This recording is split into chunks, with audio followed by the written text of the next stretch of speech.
Welcome to S9 TV. ముందుగా headlines చూద్దాం.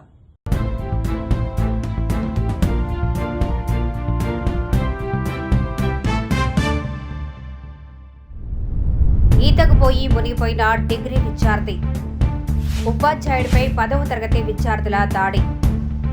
ప్రజలను ఆశ చూపించి కూటమి ప్రభుత్వం మోసం చేసింది. పెర్మలూరు నియోజకవర్గం గంగూరులోని గోడౌన్లో పీడీఎఫ్ రైసు స్వాధీనం.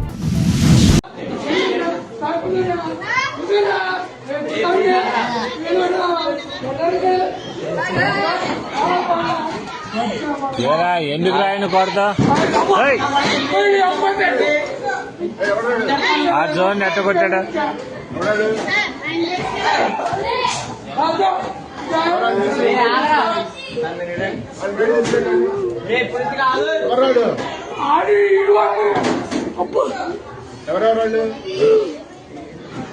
ఏరా దేనికి రా? విధానం ఏంటి అసలు?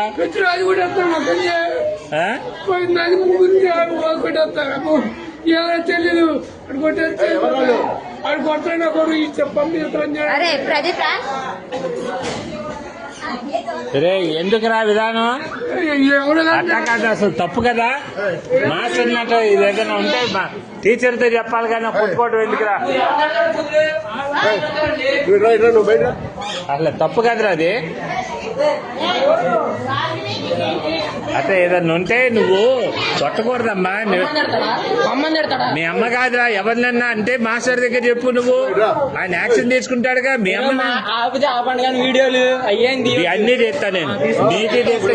ఏం చేస్తారా మీరు?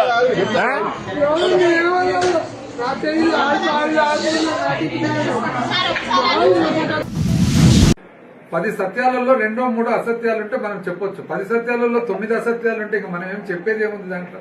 ప్రజలే చూస్తున్నారు. మనం ఎన్ని చెప్పినా ఎన్ని చెప్పకుండా ప్రజలే చూస్తున్నారు. నీకు 15, నీకు 15, నీకు 18, నీకు 20 అన్నారు కదా. 15, 18, 20 ఎక్కడున్నాయి?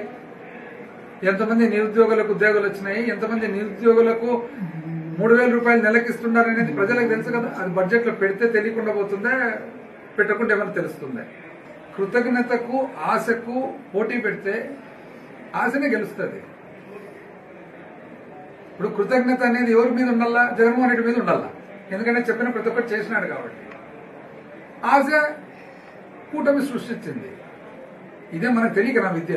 ఎవరు మీకు నాకు అందరికీ తెలుస్తుంది. ఆశ సృష్టించింది. అబద్ధాలు చెప్తే ఆశ సృష్టి అవుతుంది. మానవుల ఆశ సృష్టించినారు, ఈరోజు ఎత్తేసినారు. ఇప్పుడు ఏమి పెడతానంటే ఆశ, కొడతానంటే భయం. రెండు కనుక్కున్నారు అనమాట. కృతజ్ఞతకు ఆశకు పోటీ పెడితే ఆశనే గెలుస్తుందని చెప్పేసి కనుక్కున్నారు. ఉద్యోగం లేని వాళ్ళకు 3,000 వచ్చిందా? ప్రతి మహిళకు నెలకు 1,500 వచ్చిందా? పేరుకు అమ్మఒడి కార్యక్రమాన్ని వేరే పేరు పెట్టి మార్చినారు. అందరికి వచ్చిందా? 4,000 రూపాయలు పెన్షన్ పెంచుతానండ్రి. 2 ఏళ్ళు అయింది. ఒక్క అదనంగా పెన్షన్దారునికి ఎవరికన్నా ఇచ్చినారా? ఒక ఇండ్లు ఎక్కడైనా ఇచ్చినారా? ఒక పట్టా ఎక్కడైనా ఇచ్చినారా? ఆ రోజు జగన్మోహన్ రెడ్డి గారు చెప్పినటువన్నీ చేస్తే మీరంతా అనవసరంగా ఇస్తున్నారు అని అన్నారు.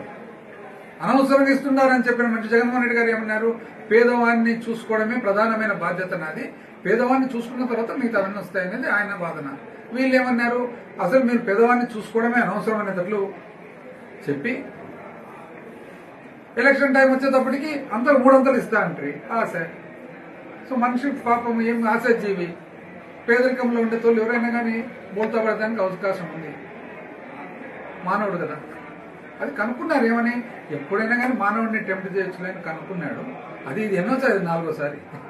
ప్రజలు కూడా గమనించుకోవాలి. ఇప్పటికి 4 సార్లు అయింది మోసపోవడం. ఇంకా బడ్జెట్ ఉంటే ఈ 4 సార్లు మనం పెద్దరికంగా రోజు మీటింగ్ పెట్టి మోసం చేసేటప్పుడు ఇంకా బడ్జెట్ అదొకటి లెక్కన. రెసిడెన్షియల్ పాఠశాలలో కళాశాలలో నిన్న హోలీ పండుగ సందర్భంగా బి రాజు డిగ్రీ 2nd ఇయర్ విద్యార్థి, అతని స్వస్థలము ఐజా మండలం సంబంధించిన విద్యార్థి వాళ్ళ ఫ్రెండ్స్తో కలిసి ఈ వాగు దగ్గరికి వచ్చి స్నానం చేయడానికి వచ్చారు. సో స్నానం చేసేటప్పుడు అనుకోకుండా ప్రమాదవశాత్తు దాంట్లో మునిగిపోవడం జరిగింది. సో దాంట్లో భాగంగానే మనం తెలిసిన వెంటనే పోలీస్ సిబ్బంది, ఫైర్ డిపార్ట్మెంట్, ఎన్డీఆర్ఎఫ్ వాళ్ళందరూ కలిసేసి గాలింపు చర్యలు చేపట్టడం జరిగింది. సో బాడీ ట్రేస్ అవుట్ జరిగింది. దానికి సంబంధించి ఇక్కడ ఉన్న మన మహబూబ్నగర్ జిల్లా కలెక్టర్ గారితో మాట్లాడడం జరిగింది. మహబూబ్నగర్ జిల్లా కలెక్టర్ గారు ఆల్రెడీ గద్వాల జిల్లా కలెక్టర్ గారితో మాట్లాడడం జరిగింది. సో సొసైటీ తరఫున అనుకోకుండా విద్యార్థి మృతి చెందిండ్రు కాబట్టి వాళ్ళకు సొసైటీలో ఒక ఇది ఉంది, ఒక సిస్టమ్ ఉంది. ఆ సిస్టమ్ ప్రకారం 2 లక్షలు వాళ్ళు ఇవ్వడం జరుగుతుంది. దాంతోపాటు డిజాస్టర్ మేనేజ్మెంట్ కింద జిల్లా తరఫున 5 lakhs మహబూబ్నగర్ జిల్లా తరఫున మేము ఇస్తాము. సో దాంతోపాటు ఆ కుటుంబానికి ఒక ఇందిరమ్మ ఇల్లు ఇవ్వడంకి మేము జిల్లా కలెక్టర్ గారితో మాట్లాడేసి అక్కడ కలెక్టర్ గారితో క్లియరెన్స్ ఇవ్వడం జరిగింది. సో ఫుల్నరీ ఛార్జెస్ కింద 20,000 ఇవ్వడం జరుగుతుంది.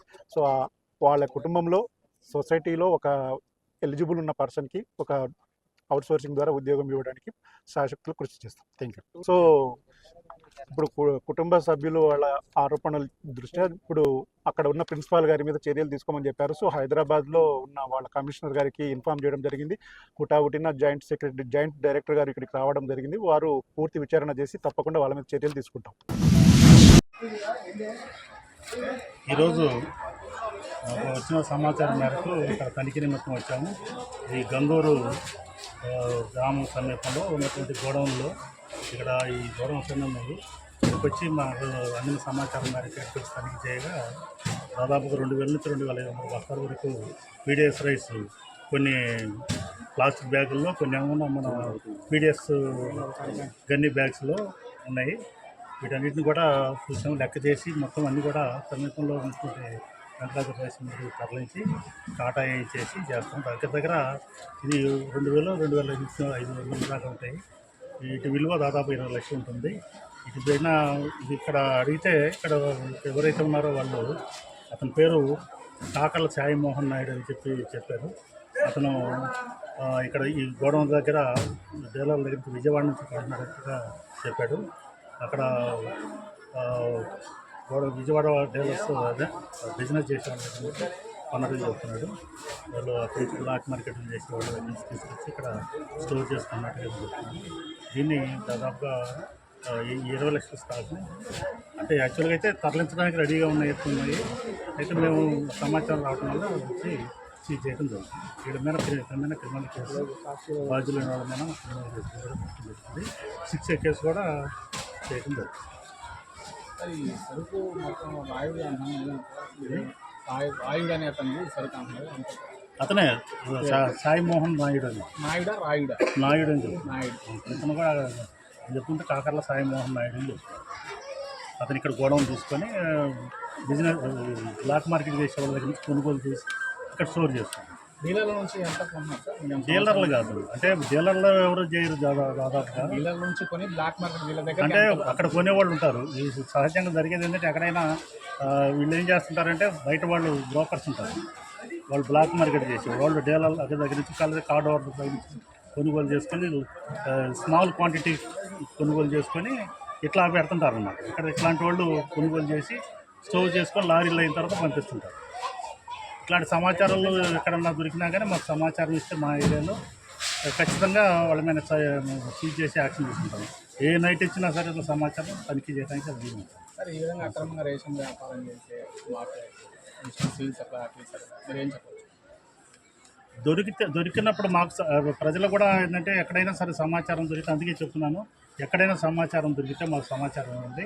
ఇట్లాంటివి ఉన్నది ఎక్కడైనా సరే, ఏ రాత్రి అయినా సరే, రాత్రిపూట అయినా సరే, ఏ టైం అయినా సరే మాకు సమాచారం ఇస్తే, ఎందుకంటే టైం చూసుకుంటాం కాబట్టి దాంట్లో మా స్టాఫ్ను కూడా అలర్ట్ చేసుకొని ఇంకా ముందు చెప్పినా ఇంకా ఓకే. ఇట్లా ఇదేంటి మాకు ముందు తెలిసింది, ఒక 2 గంటలు 3 గంటల ముందు తెలిసింది. అట్లాగనే మాకు కూడా సమాచారం కరెక్ట్ టైంకు కరెక్ట్గా తెలిస్తే దాడి చేసి సీజ్ చేసి వాళ్ళ యాక్షన్ తీసుకుంటాం. కొన్ని సందర్భాల్లో సమాచారం ఇచ్చినా స్పందించడం ఆరోపణలు వస్తున్నాయి. లేదు, మా దగ్గర అయితే మాకు వచ్చిన దగ్గర నుంచి చేస్తూనే ఉన్నారు. ఎక్కడ సమాచారం వచ్చినా కానీ ఖచ్చితంగా మా సిబ్బంది అలర్ట్ అవుతున్నారు. నేను కూడా వెళ్తున్నాను, చేస్తున్నాను. ఎందుకంటే ఒకళ్ళు మా సిబ్బంది ఎవరున్నా రెస్పాండ్ కాదు అనుకున్నా కానీ నాకు చేయిస్తున్నాం. మరి నా నంబర్ చేసినాక నేను రెస్పాండ్ అవుతాం. మా వాళ్ళని కూడా అలర్ట్ చేసి చేస్తాను. నా పేరు G Mohan Babu, district civil supplies officer, Krishna జిల్లా. ఇంతటితో వార్తలు సమాప్తం. మరిన్ని అప్డేట్స్ కోసం చూస్తూనే ఉండండి S9 TV న్యూస్.